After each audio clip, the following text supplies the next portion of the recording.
Yun na, magandang araw po sa inyo lahat. Welcome po sa Makapili TV.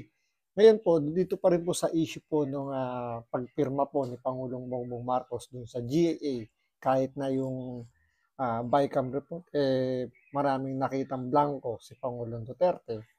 Bali, may mga mambabatas tayo na nagsasabi na oo, meron, may mga blanco. May nagpapatunay na may blanco talaga doon sa BICAM report. Meron namang mga mambabatas na nagmamaang-maangan, nagbubulag-bulagan, kahit na may nakita na talaga silang blanco, itinatanggi pa rin nila. Pero ang nakakatawa rito, yung magkasama po sa Makabayan Black, magkaiba sila ng kanilang nakita doon sa BICAM report. Etong si Manuelita na sinasabi niya, pinatotohanan niya na yung BICAM report na pinakita ni Pangulong Duterte, may mga blanco talaga.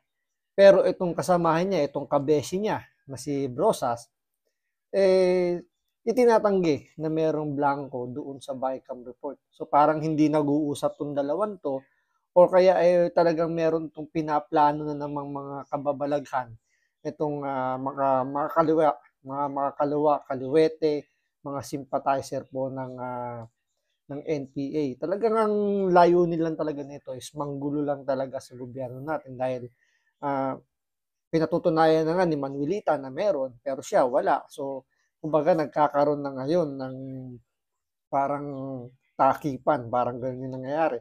O talagang hindi lang nag-usap itong dalawa, o talagang yun nga, baka nga may pinaplano itong dalawang to. Pero ito lang ang pinakasigurado dyan, sino ba talaga yung merong kredibilidad na magsabi ng katotohanan?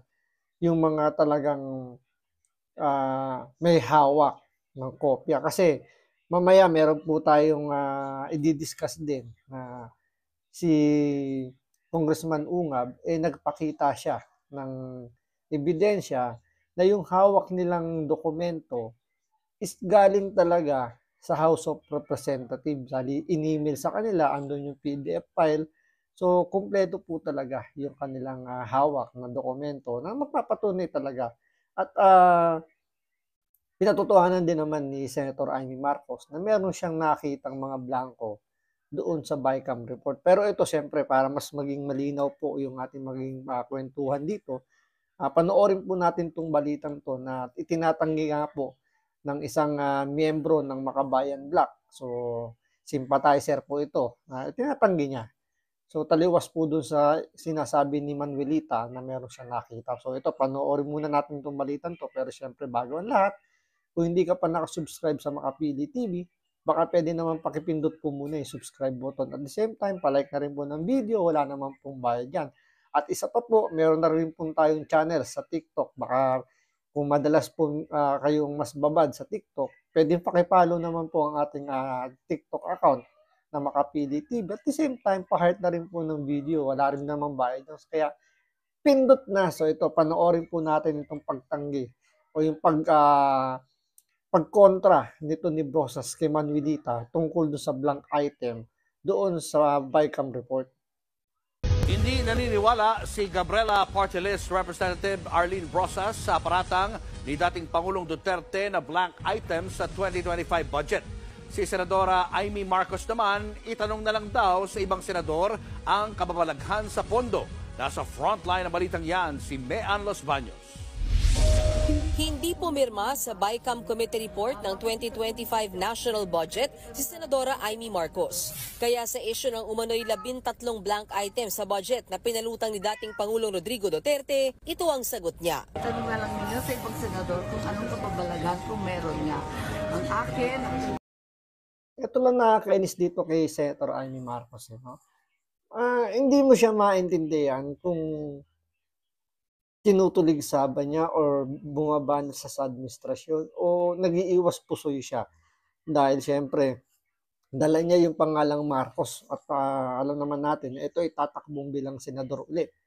So siguro medyo nag-iingat dito si Senator Amy Marcos sa mga issue, lalo na't dawit po yung kapatid niya dahil nga parang lumalabas kasi rito na may pinagtatakpan din itong si Pangulong Bongbong Marcos dahil doon sa issue ng pagpirma nga niya doon sa General Appropriation Act na hindi man lang niya binerify kung yung BICAM report ay maayos, 'di ba? So dito mukhang alam mo, babanat si Senator Amy Marcos pero pitik-pitik lang. Dahil siguro nga dahil kapatid niya kailangan niya rin protektahan yung presidente dahil nga kapatid niya. At the same time, kailangan din niyang bigyan ng interes yung pagtakbo niya bilang senador. Dahil alam niya, makakaladkad din yung pangalan niya dahil nga pare silang Marcos. So, kahit na parang ganito gumawa ng maganda o hindi si Bongbong Marcos, mabibitit at mabibitbit, may hila't may hila yung pangalan ni Senator Amy Marcos. Kaya siguro ganito yung mga statement niya na alam niyo yun talagang ingat na ingat siya ngayong magbitaw ng mga revelasyon. Kasi nung mga una medyo mabibigat pa yung mga pitik niya pero ngayon parang ipinapasa niya na yung responsibilidad sa mga kapwa niya senador. Kumbaga hindi na siya magsasalita tungkol doon sa blankong portion doon sa BICAM report. Iaatas na lang niya doon sa mga kasamahan niyang senador na pumirma doon sa BICAM report.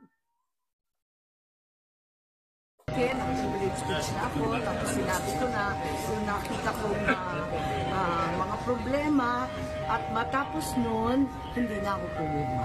Si Gabriela Party List Representative Arlene Brosas naman, hindi naniniwala na may mga blankong halaga sa budget. Gaya ng reaksyon. Ito, hindi siya naniniwala. Pero base naman sa balita, lahat po ng kongresista binigyan po ng kopya ng BICAM report. So, depende siguro, baka hindi niya pa binabasa o ayaw niya talagang basahin para hindi niya makita yung mga portion na sinasabing blanco. Kasi si Manuelita, nagbigay na siya ng kopya sa media na at sinasabi nga niya na meron talagang mga blanco. So, etong si Brosas, parang nag-aantay pa siya nung sasabihin ni Speaker Romualdez bago siya magbigay ng komento tungkol dun sa BICAM report. So parang lalabas kasi rito, pag sinang-ayunan niya kasi na talagang merong blanco dun sa BICAM. So dalawang makabayan black na yung magsasabing meron talagang nangyayaring mekos-mekos doon sa budget po ng ating bansa. So parang lalabas dito, kumakampi na sila sa mga Duterte. Which is yun talagang medyo malabong mangyari dahil talagang mga number one detractor po ng mga Duterte. Kaya kinokontra rito ni Brosas. Ihintay na lang natin kung ano yung sasabihin dito ni Franz Castro, yung convicted sa kasong child abuse. So, siya yung magiging tiebreaker dito. Yung nga lang, pag nagsalita rito si Franz Castro, dalawa yung tatamaan. Si Manuelita at itong si Brosas. Dahil kung sasabihin ni Franz Castro na oo, merong blanco. So parang kinampihan niya rito si Manuelita, so tatablahin niya rito si Brosas. Ngayon, kung sasabihin naman ni Franz Castro na wala siyang nakitang mga blanco, so tablado naman si Manuelita at baka magdamdam yung ating nila. So yung beshi nila baka hindi nila kayanin kapag nagtaray dyan sa Kongreso. So medyo maglalaylo malalamang dito si Franz Castro pero yun na nga, alam naman natin na ang purpose lang talaga ng mga makabayan black is mostly manggulo lang talaga sa sistema. Tulad niyan, kahit na sinasang-ayunan na ng ibang mga mambabatas talagang merong blanco. At ito naman pinatutuhanan din ng mga ibang nasa circle po talaga ng politika na talagang may blanco dun sa BICAM report at hinayaan lang na parang binigyan lang nila ng authorization. Parang ganun ang nangyayari, parang binigyan nila ng freely si Pangulong Bongbong Marcos o yung kanyang economic team na sila nang bahala maglagay ng mga amount doon sa mga blankong iniwan po ng mga mambabatas natin sa BICAM report. So parang tama nga yung sinasabi ni Pangulong Duterte, parang nag-issue ng blankong cheque na bahala na yung bibigyan mo ng cheque kung magkano yung amount na ilalagay niya doon. So parang nag-iwan ng tindahang bukas tapos yung pera mo iniwan mo lang sa kaha na nakabukas. So bahala na yung mga bibili doon kung magkano yung kukunin at kung ano yung mga kukunin nila. So ganoon lang kasimple yung nangyari doon sa BICAM report na talagang alam niyo yun na yung garapalan talaga. Sabi nga ni Katunying, garapalan talaga yung ginagawang korupsyon sa panahon ngayon ni BBM. Gaya ng reaksyon ni Pangulong Bongbong Marcos, sinabi ni Brosas na hindi aabot sa ratifikasyon at pirmahan bilang batas ang pambansang pondo kung may blankong items. I don't think so. Dapat pinag-uusapan yon. Dapat walang blanco, di ba? Kasi yun naman yung controversial yan ngayon. But anyway. Ang tanong nga, bakit merong blankong portion nga? Pinatotohanan na nga ng kabeshi mo si Manuelita. Di ba? Parang ngayon, hindi ka pa rin naniniwala o talagang pag si Duterte kasi talaga yung nagsalita, lahat sa inyo hindi makatotohanan. 'Di ba? Dapat maging kayo, maging balance kayo, 'di ba? Maging transparent din kayo na hindi porket si Duterte yung nagbigay ng statement na gano'n, sa inyo is tablado na kaagad. Pero pag kay Duterte ginawa yung ganyang bagay, kahit siguro maliit na portion lang, talagang hahalukayin nyo talaga yung butas para lang makakuha kayo ng pwedeng ibanat. Ito napakalino na talaga, dokumento mismo, nagsasabi nga mayroong mga blank portion doon. Pero hanggang ngayon, dahil nga si Duterte yung nagsalita, hindi ka naniniwala. So hanggang kailan kayo magbubulag-bulagan dahil sa kayo ba binibigyan ng importansya ngayon? Hindi kagaya ng mga nakalipas na administrasyon na parang hindi kayo pinapansin.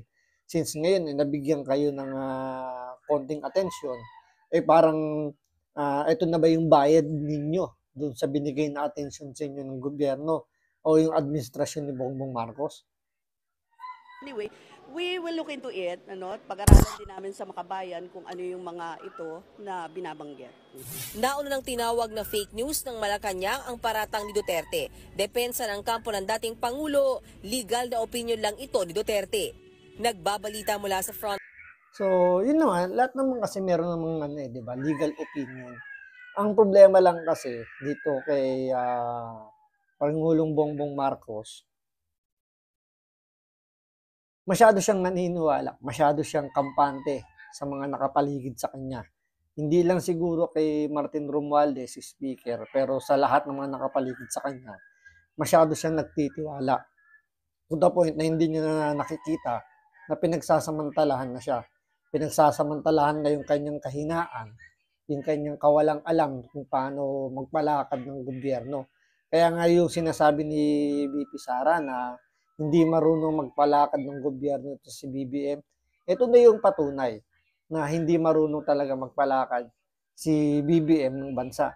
Kasi hindi siya marunong mag-double check, especially pag mga ganyan, kailangan ng pirma niya. So dapat yan inuupuan talaga ng todo.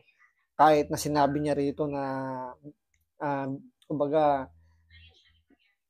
binusisi daw nila ng kanyang economic team yung national budget natin. Bakit hindi nila nakita itong ginawang pambabalahura ng mga mambabatas natin dito sa national budget? So antayin natin, magkakaroon po ng pagsasampa ng reklamo o pagtutol doon sa national budget ng balita natin. Ito ay iaakit na po sa Supreme Court para questionin yung ginawang pagpirma nga ni Pangulong Bongbong Marcos para gawing batas yung ating national budget na 6.3 trillion pesos. So abangan po natin yan. So maraming salamat sa panonood. Ingat po kayo lagi. God bless.